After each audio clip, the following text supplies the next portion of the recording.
Welcome to My Morning Cup, a podcast produced by Costa Media Advisors and presented by Rockpoint Bank and EPB. Rockpoint Bank, from Chattanooga for Chattanooga. And EPB, get EPB's fiber optics for the world's fastest community-wide internet. I'm Mike Costa, your host.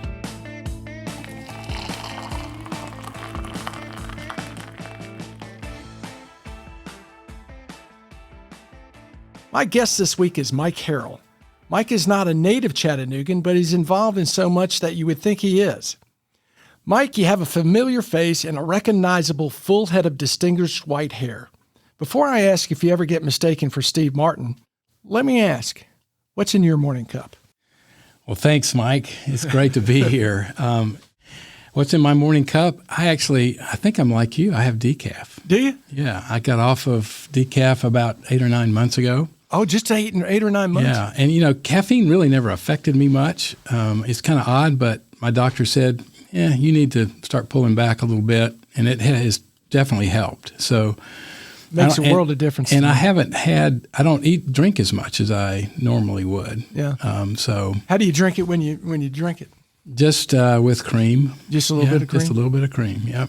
I got off caffeine 7 years ago because I had an AFib issue. Yeah. And I don't miss the caffeine, but I'll tell you what, I have an espresso machine at home. And since we got that, I'm down to 1, maybe 2 cups, where I used to brew up a pot, even a decaf, and just drink cup after cup. Oh, I would too. I'd have 3 or 4 a day in the morning. And I love this Nespresso because I get satiated, after 1 or 2 cups, and then I'm off. Okay. Yeah, and I've started drinking a lot of water too. Yeah, that's important. And it's made a huge difference. I was apparently more dehydrated than I realized, and started drinking a lot of water for that. Well, and that's what I learned to do is I get up in the morning before I ever have coffee. I get a big glass of water, and I sit and drink my water and check out the social media, and then I start my day. Right.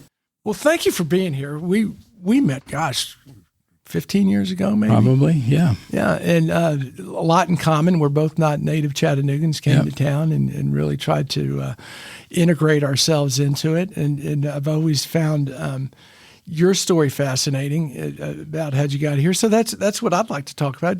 Let's talk about Mike Harrell, and you were born in Columbus, Georgia. Yeah.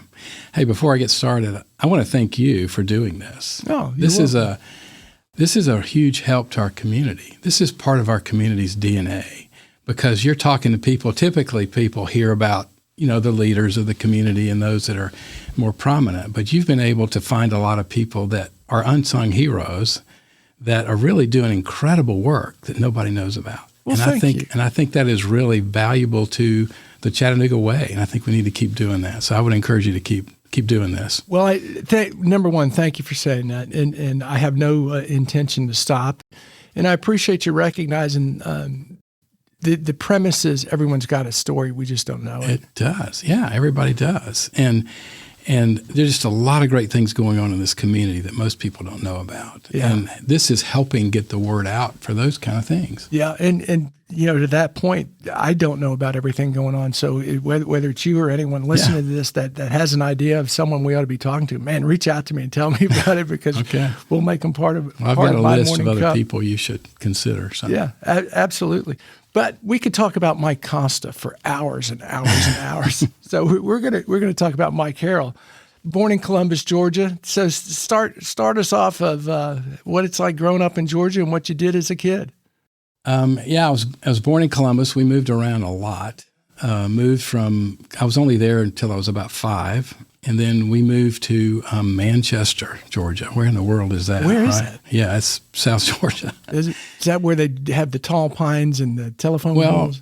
It's near, where Roosevelt, remember, had a summer play, Warm Springs. Yeah, it's near there. It was only there for a couple of years. Then we moved to Tifton, Georgia, which, that's right off of 75. I went through school about 4th grade there, and then we ended up moving to Atlanta for a year in East Point. So I was in the 5th grade in Atlanta. Did you have siblings? Yeah, I do, but they come later. Oh. He comes later, yeah. So lived in Atlanta for a year, and then we moved back to Columbus in my 6th, 7th, 8th, and 9th grade years. And those were great years for me. And then we ended up moving to Rome, Georgia. How old were you when you moved to Rome? I was in the 10th grade. So prior to that, you had how many moves when you were growing up? Well, the ones that I had mentioned, yeah. So, 5, 6 moves. Yeah. How difficult is that as a kid to integrate yourself into meeting new friends? And were you an extroverted kid or more introverted? I was an introvert, yeah. And so it was hard for me to come into a new place. But looking back, obviously it really taught me how to figure out how to assimilate, how to come in. Because we'd usually move, sometimes we wouldn't move in the summer, we would move in the fall. So I'm really the new kid on the block coming into school. Oh, yeah. And like I said, looking back, that really helped me to understand how to get along with others, understand who they are and where I fit and things like that. But I was always pretty quiet. Yeah. So you'd be the new kid on coming in, as you said, school's already started. Yeah. And they march you in, and the teacher says, hey, everyone say hello to Michael Harrell. Right. And the one kid in back goes, I don't like him already. Yeah. So, finding ways to integrate in, ended up, when I was younger years, played baseball. And so that was a big deal. Was sports big for you? Yes and no. I mean, I played baseball, was a catcher, believe it or not, and wherever we would move, and until I got to high school, and then I got involved in some other things. Growing up, I played Little League Baseball, and I was a catcher too, and I had the best system for catching. I would wait for the ball to quit rolling. I'd go back, pick it up, throw it back to the pitcher. I was a horrible baseball player. Oh, funny story for when I got to high school, and I realized I was probably not athletic enough to play in high school. We were in Columbus, Georgia, and I was going to Hardaway High School, which at the time had only been there about 4 years. So it was a brand new school, had a great group of friends, and I actually became a football manager. And I was only one of 4 football managers. And what was unusual about that is that, so we were doing all of the stuff, during 2-day practices and giving guys water and all that kind of stuff. But the unique thing about us is we actually had a key to the gym. This would be unheard of today. So we could go to the gym on the weekends, the high school gym, and they had a trampoline. We could play basketball. We could do weightlifting. I mean, everything was going on, and that never happened today. That's an amusement park for you. Yeah. It was awesome, and everybody would say, hey, Mike, let's go play basketball over at the gym, because we were the only ones that had the key.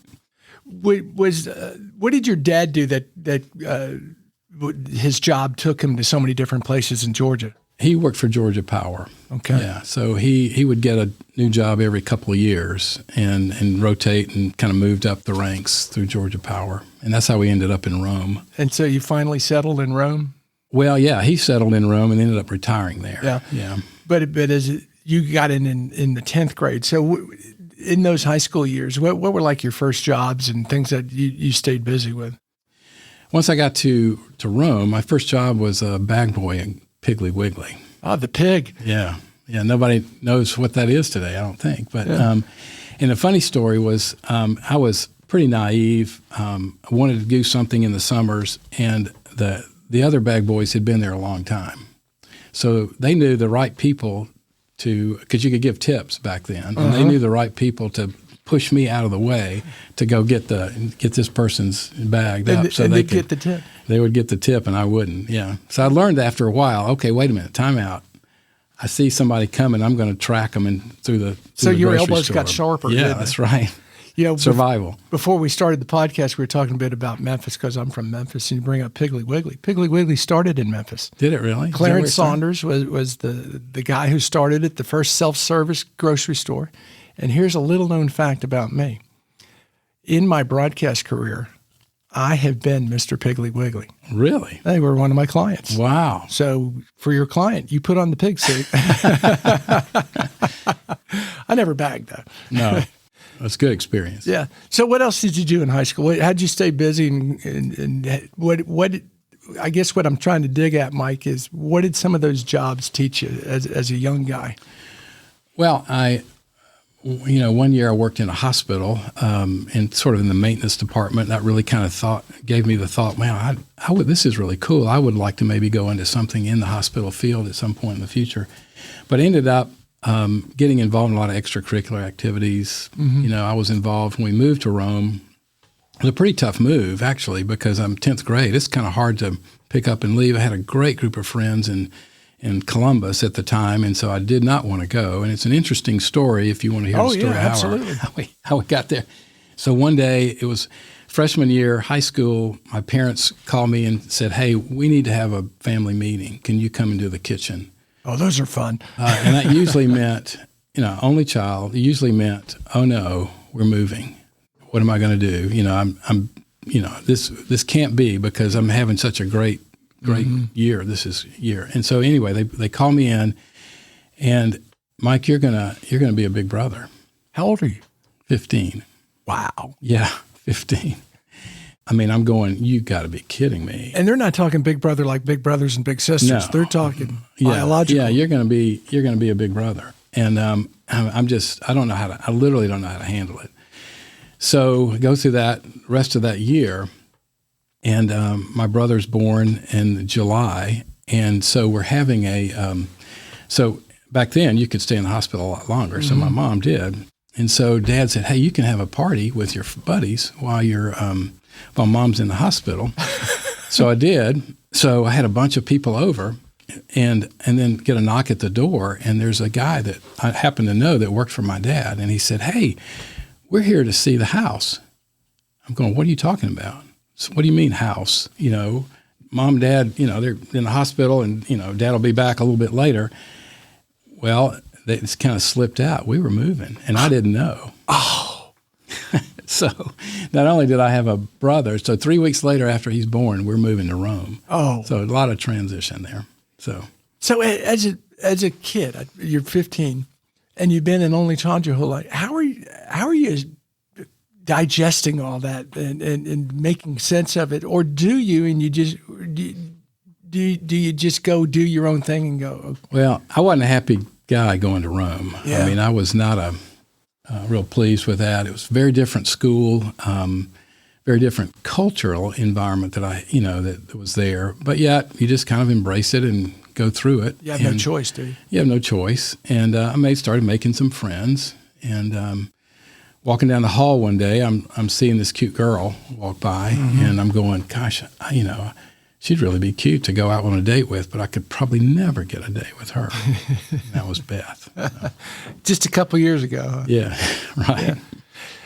But I got involved and ended up getting involved in student council, was student council president and things like that. So I was able to kind of get involved that way. Did that come natural to you to get involved, or did you kind of say, okay, here's what I got to do to Actually, it was for me, internally, it was a real paradox. I didn't really want to do those things. And I kind of got, people were saying, hey, you ought to try to do this. I'm going, but I don't know how to do any of that, and to get involved as in the student council or whatever. But I found it was fun. And all of a sudden I found myself, being elected. I'm going, okay, what do I do now? So you kind of found your niche, your group through trial and error. Yeah.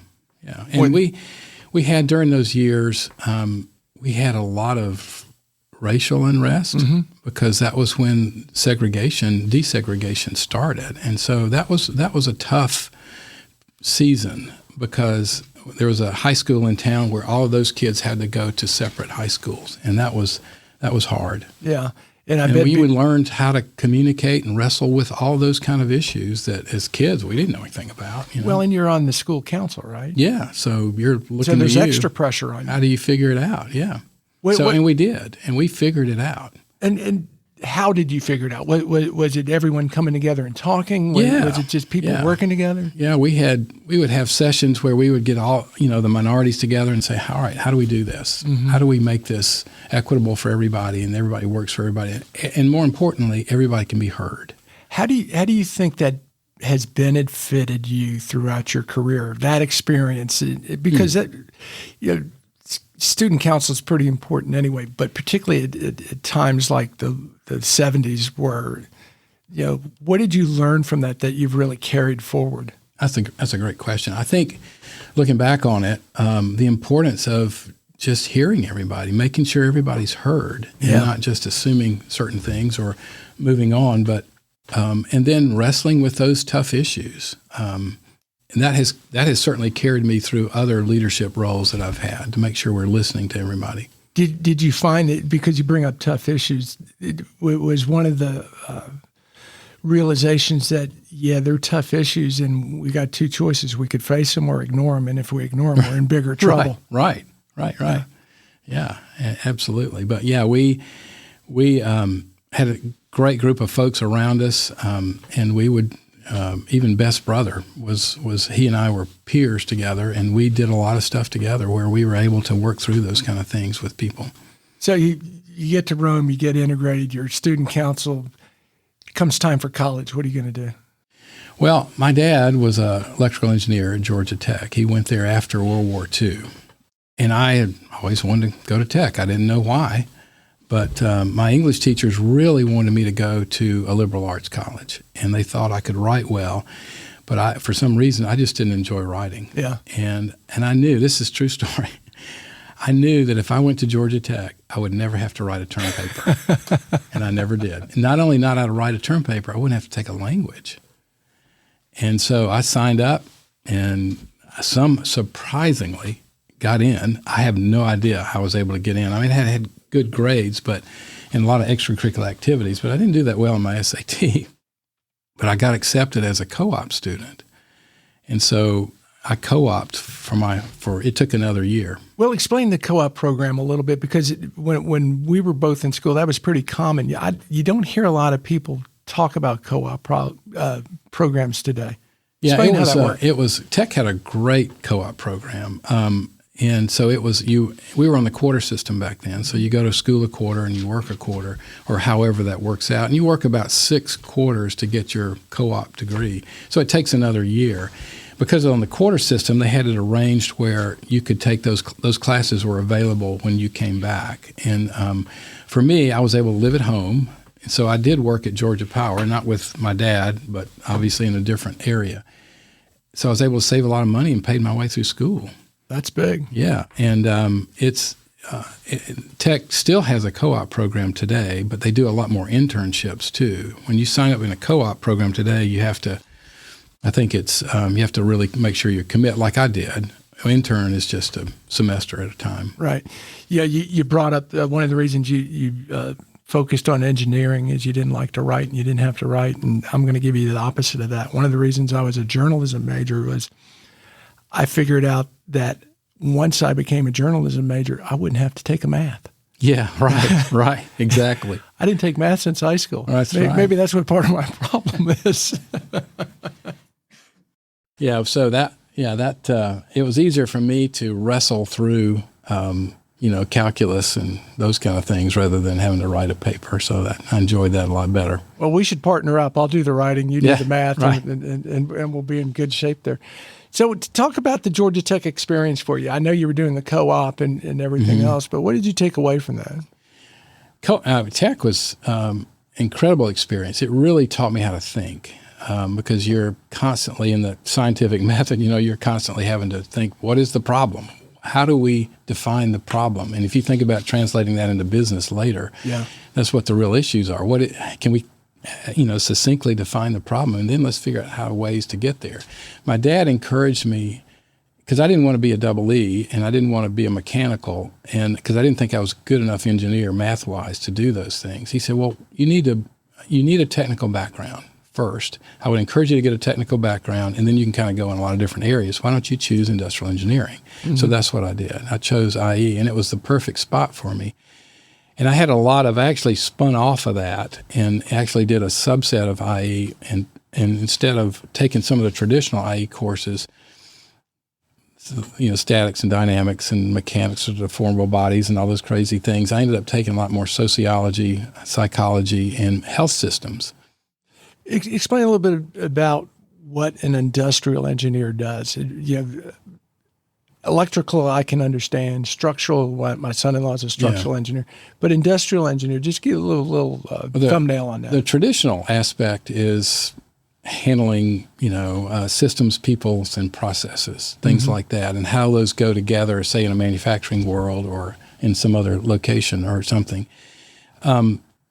What it's become now is more of a generalist kind of thing in terms of understanding overall systems and processes. And so I interviewed with UAB hospitals in Birmingham, thinking I wanted to be a health systems kind of IE in the hospitals. And it was so early back then, because I'd taken all these health systems courses, they didn't really know what to do with me. And I thought, well, this is not fun. And so I ended up being a traditional IE, which I went to work for Firestone Tire and Rubber Company in Albany. And, they do traditional things like time studies and workflow analysis and, staff planning, those kind of things. So the industrial engineers being able to look at the overall and how the systems work and make suggestions of, instead of doing it this way. Yeah, looking at the big picture, figuring out where you need to go, and then being able to connect those kind of dots. And so that really was a great fit for me. And you get out of Georgia Tech and you said your first job's Firestone? Yeah, UAB didn't work out because they didn't really understand how to use me, I don't think, at the time. I went to work at Firestone. It was a traditional IE in a plant of 2,000 people. We produced 30,000 tires a day. Like, where did all those things go? And after about 4 years, I got pretty bored, and I said, I got to make a change. This is same thing over and over and over again. We had about 20 people in our department, and I wanted to go do something different. So started networking and sending out resumes back then. We didn't have internet back then. A lot of stamps. Yeah, a lot of personal, phone calls and things like that. And ended up working took a job with a company called Systicon. And it was a systems design type company that we did material handling systems design for companies. It was fascinating work, and it was the CEO was was the department head for Georgia Tech's industrial engineering department. So were you designing like conveyors, or? We wouldn't design the conveyors. We would use the conveyors to design the whole material handling systems, whether it was logistics, distribution, manufacturing type plants. So we had huge clients like, AT&T and Xerox, and we did a huge system for Xerox. The last project I worked on there was Bass Pro Shops. Oh, really? I bet that was interesting. It was fascinating. Yeah, back then, Bass Pro Shops was the only, because you used to get those mail order catalogs, remember? This was here again before the internet. It's the late 80s. And if you got your order in for your lures and your tackle box or whatever by 2:00, they would ship it to you that day, UPS. But the problem was in Springfield, Missouri, they had 4 distribution centers, 4 warehouses, and they wanted to create one warehouse to pull all that stuff together. So I helped lead the project that designed kind of what that warehouse or that distribution center would look like. So that was fun. Believe it or not, I've got a little materials handling background with family business, and those systems are so unbelievably complicated but efficient and necessary. You're a smart guy. Well, no, it was, you just, here again, you put pieces together. You just look at the big picture and you figure out what it is and how it goes together, and you come up. We had a great team of consultants. And then what happened about halfway through my time at Systicon, Coopers and Lybrand's bought us or merged with the current owners, and everything kind of changed at that point. We had to be on site a lot more, so I was never home. Yeah. So it was Monday through Friday I was gone. How does that affect the cultural? Because we talked a little bit about, before we started, about the broadcasting industry, how that's affected by new ownership coming in. Oh, yeah. Same thing on an engineering side? Well, yeah, we became more management consulting side as a generalist as opposed to just material handling. And so they kind of grafted us in, and we ended up doing a lot more basic management consulting within C&L. And that was, I learned a ton. I mean, it was very energizing. It gets in your blood. I mean, you're flying, I'm going to Chicago to do a presentation, and then right after that I'm headed to LA to, work with a client or something. I mean, it's just all over the place. But I was never home. Yeah. And that took a toll. Yeah, because I assume at this time you'd met Beth in high school. I assume you're married at this time and starting a family. Right. Yeah. We got married actually right out of school, right out of college. Oh, wow. Yeah. We broke up for a year during college and never thought I'd see her again. And it was, a lot of it was, quite honestly, my immaturity and just not knowing who I was and so forth. Anyway, so we broke up. She was at Georgia Southern, and she had been at North Georgia College, went to Georgia Southern, and I'm at Tech. And then her senior year, and now my senior year, because we were on the same track because of the co-op stuff, she has to get an internship somewhere, and she gets it in downtown Atlanta, of all the places of Georgia Power. So I'm going, oh gosh, what are we going to do? I don't want to, start all this over again. But she comes into town, and we literally get to know each other all over again. And at the end, and it was great. And at the end of that quarter, literally, I said, look, I was thinking to myself, we're either going to get married or I can never see you again. So I went down to Georgia Southern and proposed that spring quarter, the spring, yeah. I like the way you prefaced that story. It was really on me. I was immature. Oh, That's the right answer. No, I was. Yeah, I needed a year to grow up. Well, and most guys do. Yeah, I mean, we are immature until we still are. Yeah, I'll give it that.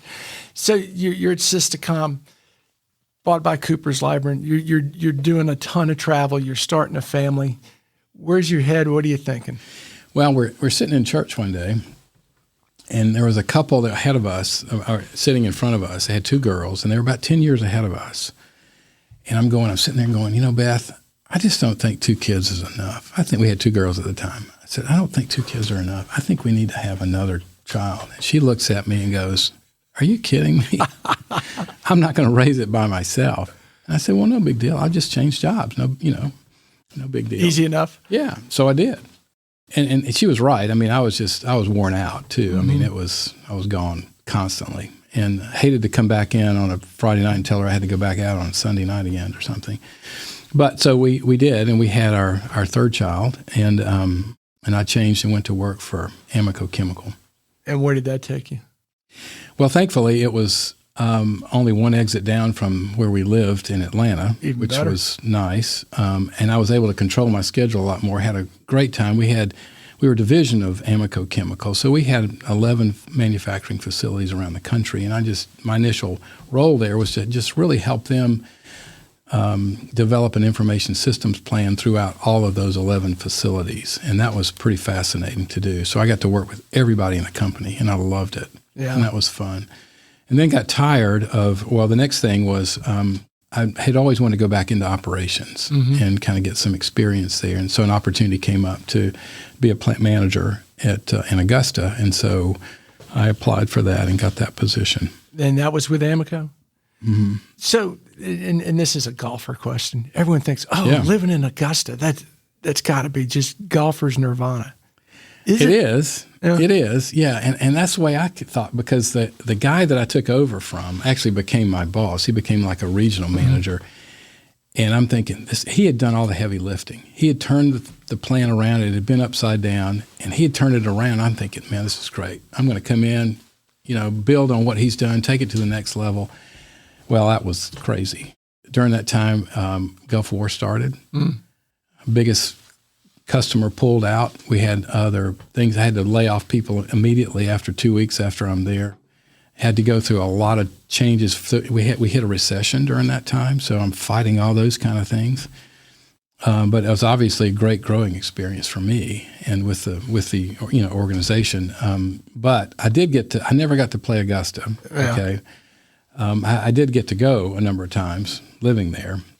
But yeah, there's a lot of opportunity there. And funny thing, we would rent out our house. A lot of Augustans. Yeah, and the first time I came there, I thought, I don't want to do that. I'm thinking fraternity party, right? I mean, I don't want these people coming in and taking over my house. But no, it's a big deal. I mean, you go through a housing kind of bureau, and so we'd rent it out and go to the beach, Not a bad way to enjoy the Masters. Huh? Yeah, a lot of and our friends that are still there, they still do that. Do they really? And they'll travel to Europe. They'll go skiing. They'll go everywhere. It's a great deal. Yeah, we need a big golf tournament. That's here. right.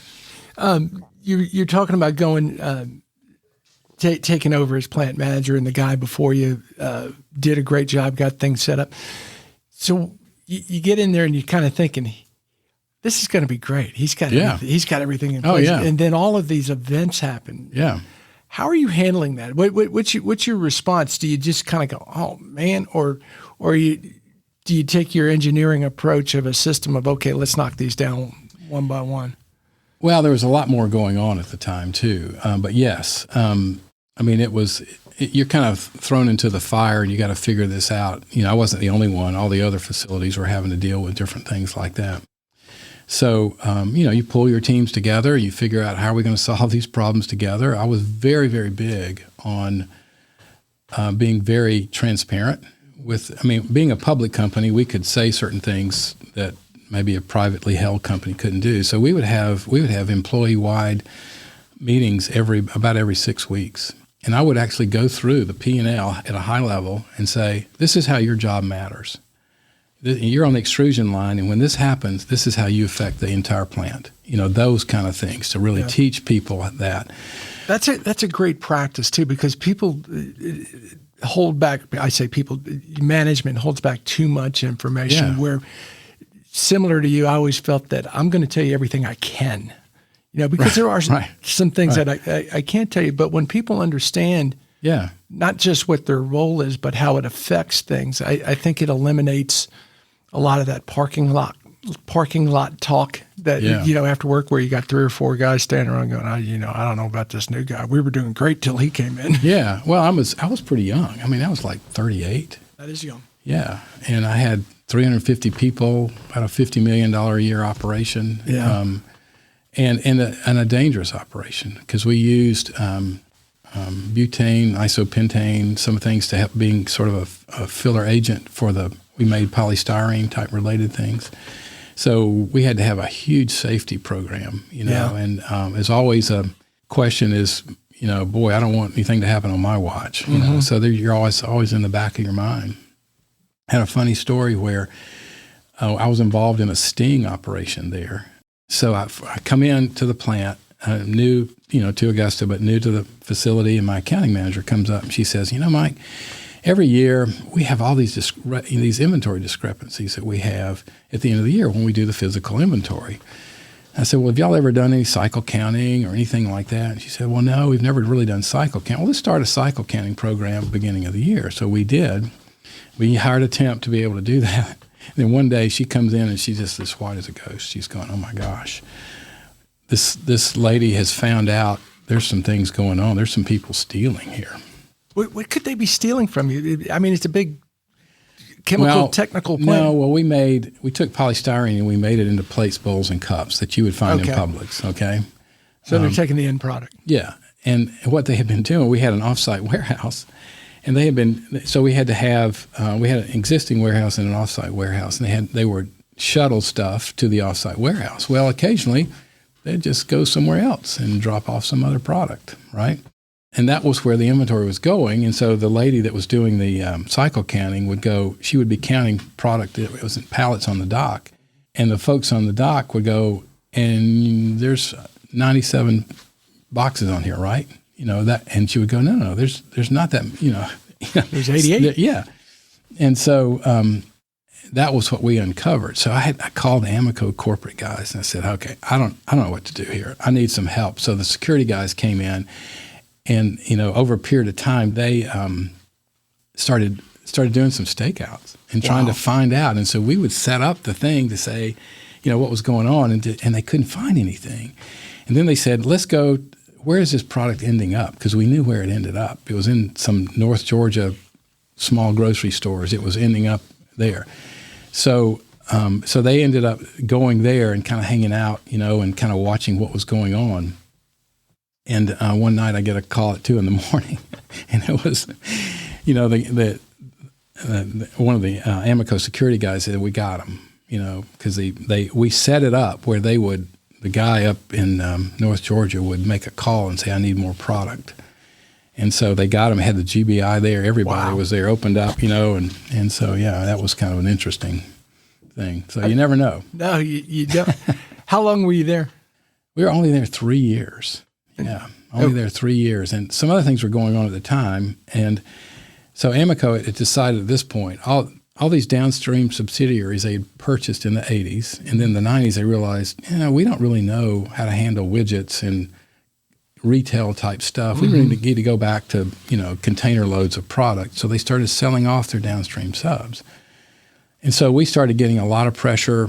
They took out our president of our division, vice presidents were taken out, and then I got a new manufacturing manager for me. And I'm going, okay, this is not looking too good here. And so I started getting, he started pressing a good bit for me to lay off a bunch more people, change things around. I said, wait a minute. Sales are down, but our profits are up. I mean, we're making the turn. We're doing this. We've figured this out and are doing this. He didn't like that too much. So actually, I got fired. And so I pushed back, and I knew it was coming. I just didn't think it was coming as fast as it did. Yeah. So he came in one day and said, okay, thank you very much. We got, we'll take it from here. As it turned out, most all of the plant managers got let go at some point. So at that point, I'm going, oh. And you're a young, successful guy at that time, at most early 40s. Yeah, it blew me away. I'm going, wait a minute, I've never had a bad review. Exactly. So how does that affect you from a confidence standpoint? Well, it's a great question because you can let it destroy you, right? Or you can say, okay, if I'm looking back on it, would I have done anything different? And I wouldn't have. I had a real clear conscience that what I was doing was the right thing to do. And I knew if I cut any more people like they wanted me to, we were going to lose major accounts like Walmart and others. And so I just said, nope, we're not doing this. Here's the problem over here that the R&D folks are working on, but what we're doing is the right thing to do. So I think everybody should get fired once. Yeah. I think it's a good wake up call and as to who you are. Yeah. What are your real convictions for them? Well, it peels away so many things, particularly if you're used to success and things happening. Mm-hmm. But it also focuses on what's really important. And it shows you what life is like when you don't have that title. Right. Because a lot of people buy into their title and their position, and that's who they are. Well, you think, what are my rights? And I've been my rights, so I should be getting an progressively more important job everywhere I go. Well, you may not think so, and that may not happen. Yeah. What do you do if it doesn't? Yeah. So what did you do? What did I do after that point? Uh-huh. So I had a couple months. They actually gave me a little bit of severance, and I started looking all over the place. Ended up going to a really interesting company in Florida, and took a job as a general manager for this particular company, and it was a not-for-profit, but it was authorized. This particular 501c3 was authorized to manage and operate all of the industries inside the prisons for the state of Florida. I think it's the only one like it in the country still that actually is privatized. When you say industries inside the prison, you're talking about license plates, things they make. Clothes, yeah. Wow. Yeah. So it had actually started in the 80s with Jack Eckerd, if you remember Eckerd Drug Stores. Mm-hmm. Some people don't know what that is. And Bob Graham. Bob was the senator. But before that, he was governor. That's right. Yeah. And he and Eckerd ran against each other, and Eckerd lost. And they had campaigned on something to privatize something in government. And so when he lost, Graham calls Eckerd and says, hey, let's privatize the industries inside the prisons, because they had been taking money off of the Department of Corrections budget every year. And, when we're not running it like a business. So it was a huge experiment. Mm-hmm. And so Eckerd comes in, he brings in his staff, they cut off all funding. They were getting a couple $1 million a year to kind of subsidize. And there were only like 20 industries at the time. Mm-hmm. And he raised some working capital, and then off to the races they went. It took a couple of years to kind of pull all that stuff together. I came in the 90s, the mid 90s, and we were doing about 80 million in sales, and we grew it to 120 million in sales. And what was your role with it? I was originally a general manager and ended up going over, we had several different divisions. We had 40 industries and 20 prisons. We employed 5,000 inmates a year, and our recidivism rate was like 15%. It's unbelievable. Yeah, that's unheard of. Yeah, and our mission, we had a financial and a social mission, which was the hardest thing I've ever done, because we had to make a profit because we didn't get any money from the government. We didn't get any money from grants or federal government or anything. It was strictly on what we made and sold. So we had to be really good at what we were doing. And that's hard to do when you're going up against Steelcase and Herman Miller, and they can sell product cheaper than we can buy the material. So I started there as a general manager. I ended up having to run a furniture division, had about 6 plants in it, and I knew nothing about furniture. Yeah. But it was all about, what's the problem? Yeah. How do you define the problem? Here's what's going on. How do we get better at that? And we turned that division around. It was losing money, and we turned it around to be a very profitable division before I left that. And then we spun out a number of other things, and without getting into detail into it, and I ended up running a for-profit entity that was a holding company underneath sort of the parent nonprofit. So it was wholly owned by the nonprofit. But that way it allowed us to be able to work with other private sector companies. So we had a 30,000 square foot facility in Okeechobee, Florida that made fresh squeezed organic orange juice. Wow. Sold it to hotels in New York and Cisco and U.S. Foods and those kind of things through that distribution center. We had another operation near Tallahassee that did AM/FM conversion work. So we actually digitized the telephone exchanges in England. It's very labor intensive. So all this stuff was inside a prison. Wow. Yeah, it's pretty fascinating. That's not what the average person would think of. Oh no, and we beat out the competition in Malaysia and the Philippines because our guys they had nothing else to do. Right. Their need level was really high, so they'd go home and read the manuals. Yeah. So we would have them vectorize things in a GIS map and then put it in an Oracle database and merge it together and send it to Brown and Root, who happened to have the contract with British Telecom. How long did you do this? 12 years. Wow. Yeah. So I was in different roles through that time, and then 12 years. And then it was an amazing mission-focused company, more than any other I've ever been a part of, because they knew the mission was, our supervisors were not, they were basically modeling a work ethic and a sense of responsibility for these guys. And that's why they would get out and not come back. So you grow up in Georgia. You spend most of your life in Georgia. You're in Florida for 12 years.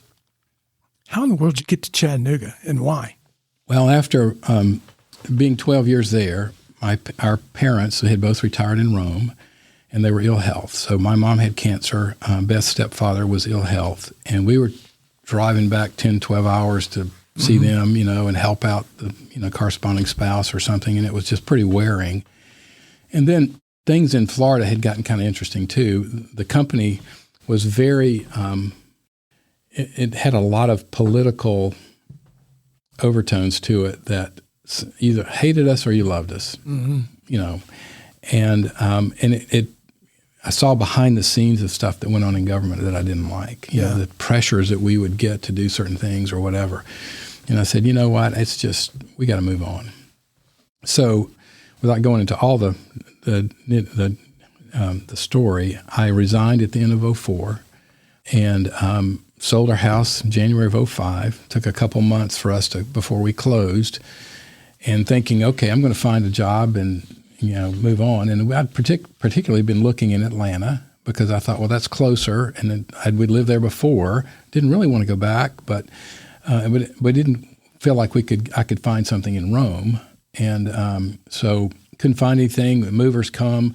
We say, look, here, store it for us.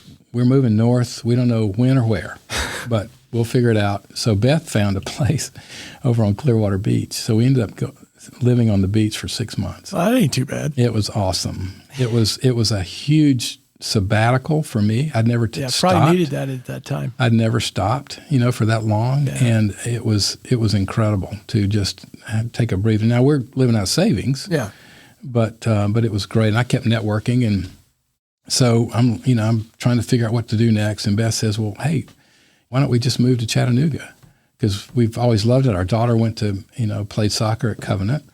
And so we'd come up every couple of times during the fall and watch her play. Mm-hmm. Fell in love with it. Saw a real sense of place as opposed to a real sense of community, mm-hmm. authentic community that really we hadn't seen in a lot of other places. Florida was very recreational and transient where we lived, not everywhere, but where we lived. And I said, well, Beth, I don't know anybody in Chattanooga. What am I going to do? I don't know anybody there. I mean, we've enjoyed living, being there when we were on the weekends. So Abby at this time had graduated and was living in Charlotte teaching school. And I called her up and I said, hey, I think we're going to make a run for Chattanooga. Could you give me the list of people you babysat for? So it's probably a pretty good list. She did. Yeah, it was a good list. You would know a lot of these names on this list. And so it was 11 names, and I'd come up because I wasn't working, officially. I'd come up every couple of weeks and just meet these people and say, look, we're thinking about coming here and not sure. Tell us more. You got anybody else I can talk to? And that's kind of how it got started. When you and I were growing up, at least in my impression is it was unusual for someone just to pick a town and say, I'm going to go there and go meet people. We all went to where the job told us to go. Yeah, yeah. And if you can talk through that process a little bit of you don't know a soul.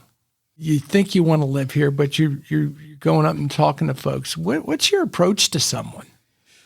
Well, like I said, it would, hey, I think this is kind of what I've done. This is, I'm not sure what I want to do next at this season of my life, but who else should I talk to in the community? And because this community is so welcoming from that standpoint, all these doors just kept opening up of other people to talk to. Yeah.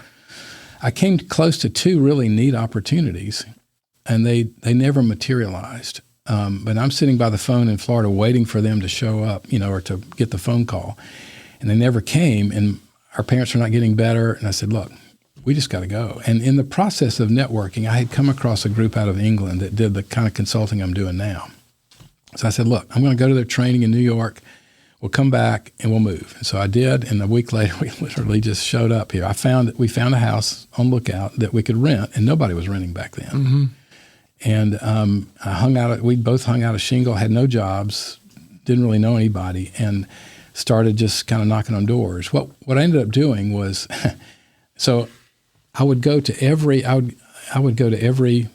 CPA, attorney, banker, and financial planner I could meet. And I'd say, look, one day I'm going to have a client. I don't have one now, but one day I'm going to have a client. And when I do, tell me what's different about your firm. What are your sweet spots? What would I use to bring you into these clients that I'll eventually have? And I met a ton of people that way. Yeah, I want to ask this question. You're an engineer by training. You're a pretty technical guy. You're introverted. Yeah, right. Where do you come up with that plan? And what I'm saying is, what in your mind said, I'm going to go talk to people and say, I'm going to get these clients, and so I need to know what you do. To me, it really seems like an out of the box approach for someone who's more technical and introverted. It was probably out of desperation because I didn't know what to do, but I never had to do that before. And I found it to be most enjoyable. Did you? Yeah. So, but I come home, and this is like a year and a half into this. No real big clients at this point. Beth has started into real estate. It's another interesting story there. She ended up doing great. And I come home one day, and I think Graham was home. I don't know if our daughter had come home from college at that point. And I'm going, this isn't working, guys. I got to go get a job as go work for someone. Yeah, I got to go do something. Even if I have to get minimum wage job, nothing's happening here. We just keep using the savings. They all looked at me and said, don't you dare. Really? Yeah. You're having the best, you're the happiest you have ever been. And that was like, okay, but it's not working, and so. Well, and that's a balance too, Mike, in that you probably know you're happy, right. but in your background, in the course of your career, it's not matching up with what you're used to as success. Right, exactly. And so I hung in there, and then about a couple weeks later, I got my first real client. And then it took a while to build. I mean, it just doesn't happen overnight, as you know, jumping out of the corporate world. But all those relationships paid off over time, and I was able to slowly start building. And those first couple of years, too, our parents were still ill. So I was spending a lot of time in Rome, and I could never have done that had I worked like previous jobs that I'd had. And so it gave enormous flexibility for us to help them in their last years.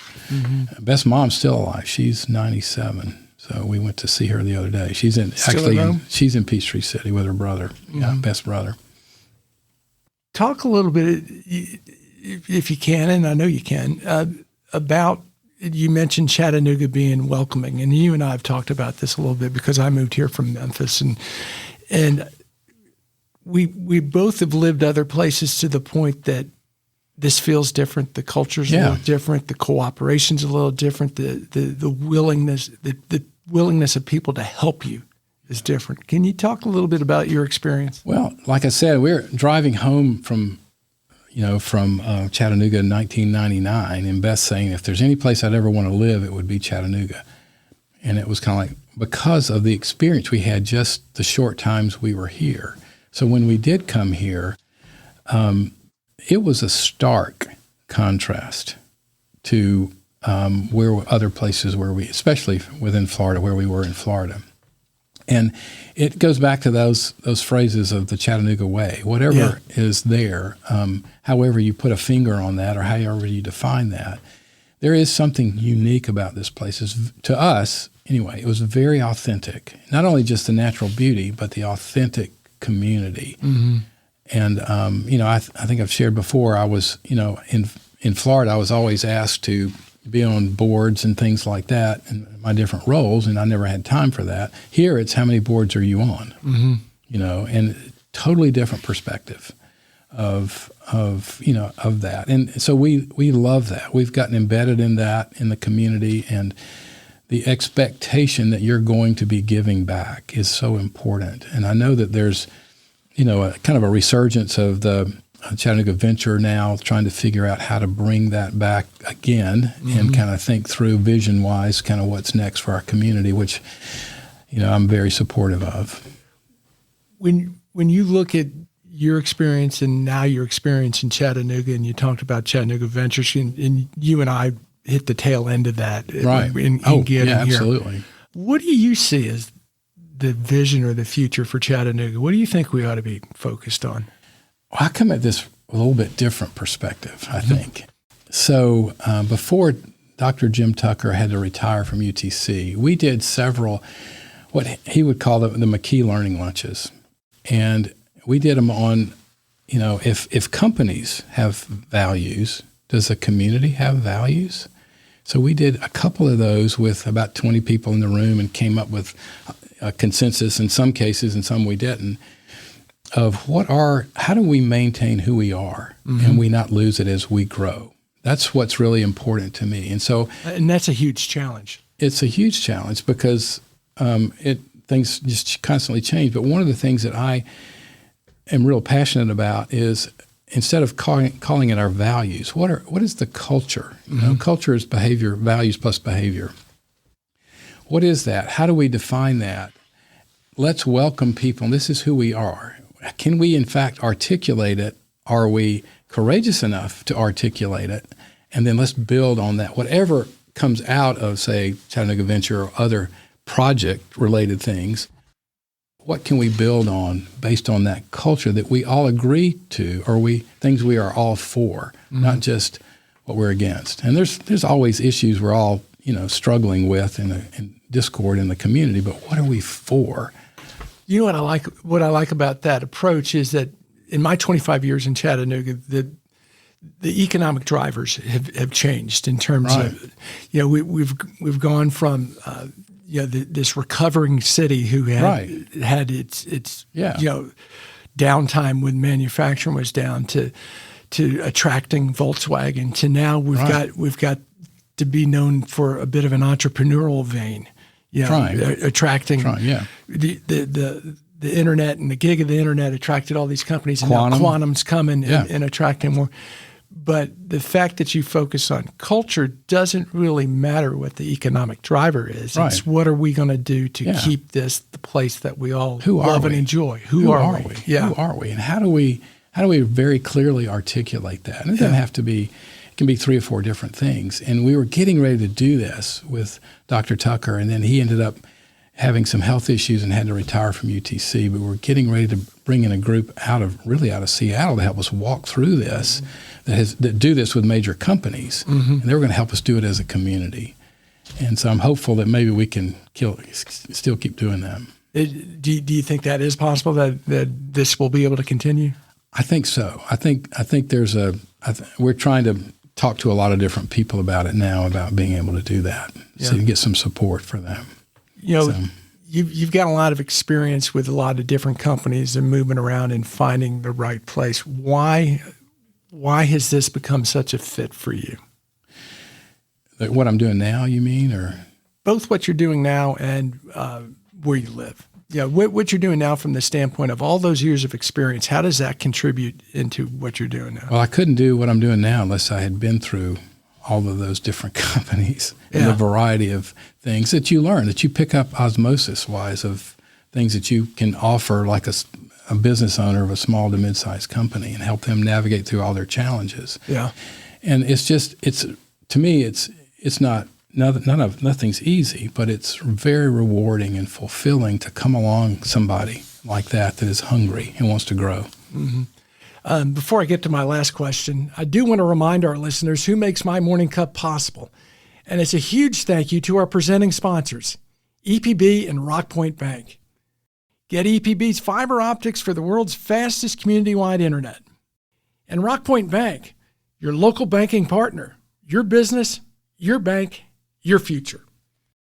So here's the last question, and it goes back to your experiences. And I think a lot of times when we're experiencing things and they're hard to go through, it's when you get to our age, you look back and go, well, yeah, that was one of the best things that ever happened to me. So you've got a lot of different experiences.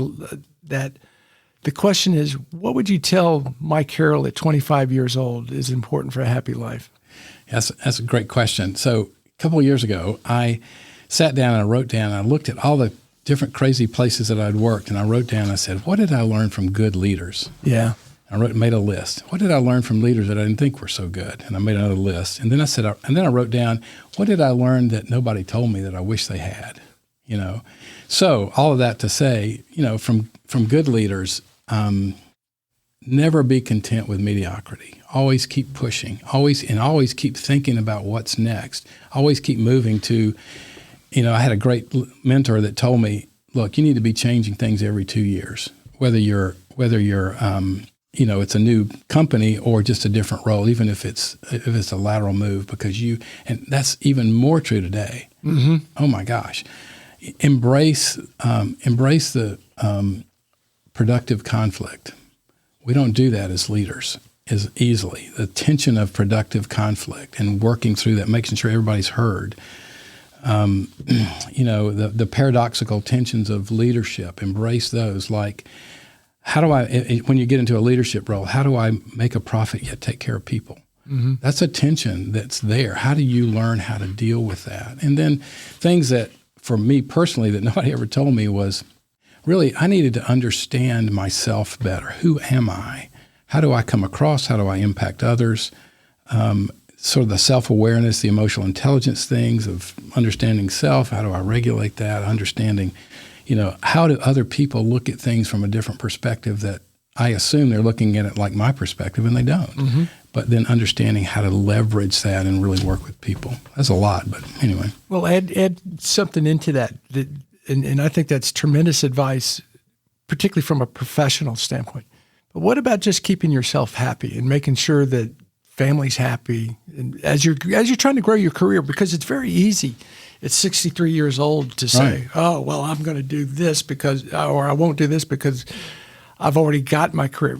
But when you're in your 20s, 30s, and 40s and you're trying to grow it, what's the thing to keep in perspective? Well, for us, for Beth and I, for sure, it has been an element of faith. It has been our grounding in walking with our relationship with Christ, because we've gone through a lot of stuff together.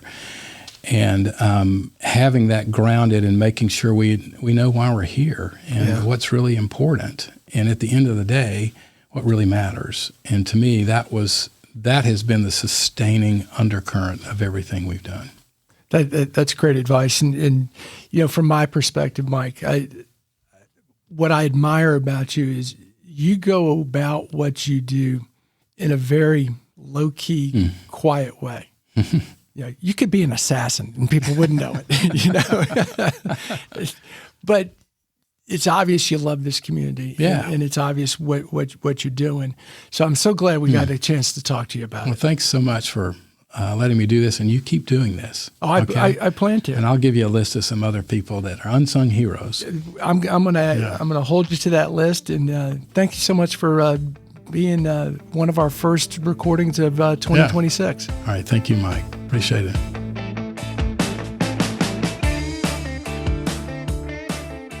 Thanks for listening to My Morning Cup, a podcast by Consta Media Advisors. If you liked this episode, please share it with a friend. I release a new episode each week, so be sure to subscribe on Spotify, Apple, Google, or wherever you listen to podcasts.